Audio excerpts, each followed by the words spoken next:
Hello, my name is Susan Strawn Johnson, and I was commissioned to build this 3D model to show what it could be like if the hidden quarry proposal goes ahead. That's the area that's surrounded by red string. It's about 39.4 hectares, which is just under 100 acres. It's on the northeast corner of Highway 7 and the 6th line of Guelph-Eramosa. Now, half the model is north of Highway 7 in Guelph-Eramosa, and half of it is in the town of Milton in Halton region. To the west on Highway 7 is Rockwood, and to the east you get into Acton. We decided to build a 3D model because a 2D map just can't tell the whole story of Hidden Quarry. Our main reasons for going 3D were first of all to show the importance of the wetlands and the way the water flows, which, over the area covered by the model, drops in elevation by more than 40 meters from the top to the bottom. Secondly, to highlight a number of anomalies in the JDCL site plans. And third, to point out how many farms and homes are close to the site, along with their wells and drinking water. If you go south a kilometre or so from the quarry site, the surface elevation drops about 30 meters. You don't realize how much that is when you're on the surface, but 100 feet is like 7 raised bungalows, one on top of another. Each different color indicates every time the elevation changes by 5 meters. So you can tell just by looking at the bright blue colors that JDCL intends to blast down to about the same level as the Blue Springs Creek area. What the site plans show is that JDCL wants to drill down to 327 meters above sea level at that elevation. That's about 100 feet below the surface. And then set off chemical explosions underwater and excavate the dolomite rock in 3 successive phases. Turning the site plans into 3D highlighted several inconsistencies in how JDCL proposes to go about this. For a start, let's look at Bridson Creek. It originates to the north of the quarry site in the spring-fed ponds and wetlands on the De Grandis property and on the Allen property. It runs straight through the quarry, joins another tributary at Highway 7, and together they flow all the way to the Blue Springs Creek. On the model, I've shown 2 versions of the wetland on the quarry site. The one that is black cross-hatched is how the wetland is shown in the site plans. The larger light blue shape, however, is how this wetland is shown according to maps from Natural Resources Canada, MNRF, GRCA, Wellington County, and Guelph-Eramosa Township. This 0.4 hectare wetland was considered, quote, unevaluated because it was below the minimum 0.5 hectare evaluation size limit for wetland status by MNRF. But no data was ever submitted by JDCL's consultant to confirm these measurements. Besides, whatever size it is, it doesn't follow that the stream that flows through it is intermittent as described in JDCL's plans, when all other maps reviewed show it to be continuous. After all, it's continuous going into the site and continuous coming out of it. The proponent claims the stream and marsh will be protected by a passageway on top of this wall.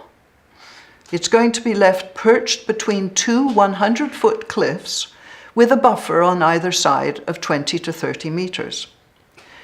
From the plans, I've estimated the wetland/stream to be about 12 meters wide at its narrowest point. The proponent states first that this wall, topped up with 7 meters of loose material like gravel and silt, will withstand blasting 100 feet down on either side.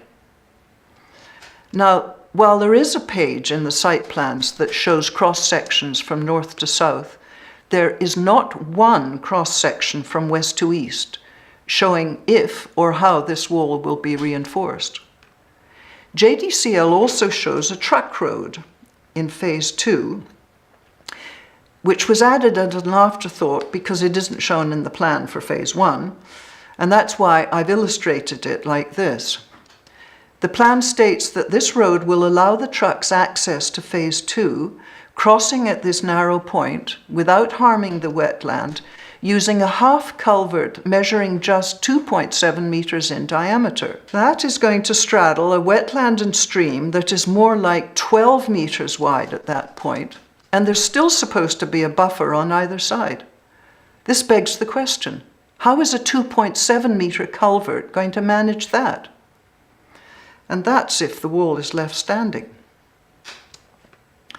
Another anomaly concerns the archaeological site, which, if you look at the full Phase 1 again, is situated just here. Following the proponent's own archaeological experts having found it, JDCL states that if anything of significance is found, excavation will cease and the Ministry of Culture will be informed. However, the plan already assumes they won't find anything because it's disappeared by the end of Phase 1. And there is no alternative scenario supplied with the site plans. Now, the model shows what the site will look like at the end of Phase 2, with the working operations located here. The plan is to blast below the water table. However, the final water level isn't known, so these water levels are movable. But the intention is that the water will remain. The obvious problem that then arises is the location of the working operations once Phase 1 and Phase 2 are complete. There is no indication of where they will be moved so that blasting in Phase 3 can begin.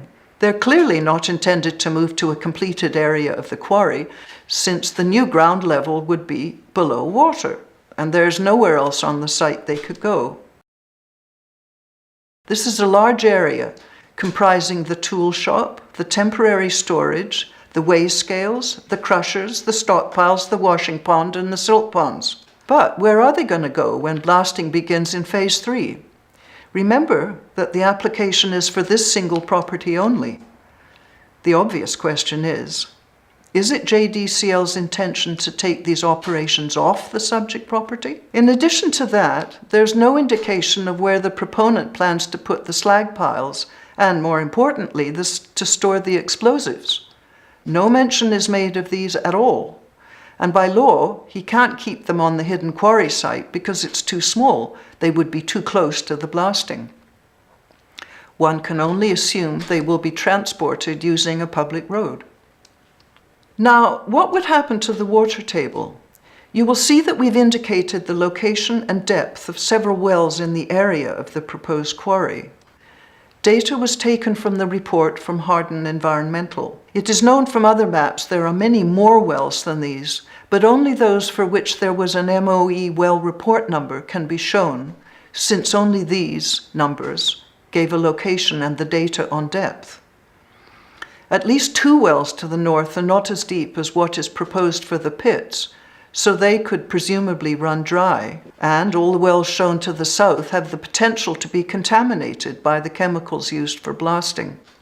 The wells are used not only by homes in the area, but also by the farms that surround the blasting site, including a beef farm, a mushroom farm, 3 horse training facilities, and many hectares of cash crops. 5 of these farms also contain heritage buildings which could be particularly at risk from seismic disturbance, being constructed of stone with old mortar and/or having dry stone foundations. The other houses that have concerns re seismic vibrations are in the new Rockwood Ridge subdivision of southeast Rockwood, the edge of which is well less than a kilometre away from the site. All of these homes have gone up in the last 20 or so years, little knowing that it was an aggregate company that owned the old Wayside pit, now called Hidden Quarry. With regard to the wildlife, several species at risk have been identified on the site, including the little brown bat, which is endangered, and the snapping turtle, the eastern wood pewee, and the monarch butterfly, which are of special concern. Just off-site, 3 threatened species were identified: the bobolink, the wood thrush, and the barn swallow. There are also at least 7 bird species that have been seen on the site, which are recognized as area sensitive. That means they need a minimum of 10 hectares of woodland. Now these are the ruffed grouse, the hairy woodpecker, the pileated woodpecker, the ovenbird, the red-breasted and white-breasted nuthatch, and the savanna sparrow. There are 35 hectares of woodland on the site. Now, by the way, Wellington County considers any woodlands over 4 hectares and any plantations over 10 hectares in size to be, quote, significant. So, wetlands and woodlands are noted as significant on all sides of the site. The northwest corner of the site contains a large cattail marsh designated a provincially significant wetland, which is adjacent to the archaeological site. It is also designated as a significant wildlife habitat, for example, for snapping turtle and various frog species. The area at the southeast part of the site, adjacent to proposed blasting operations, is designated as significant woodlands.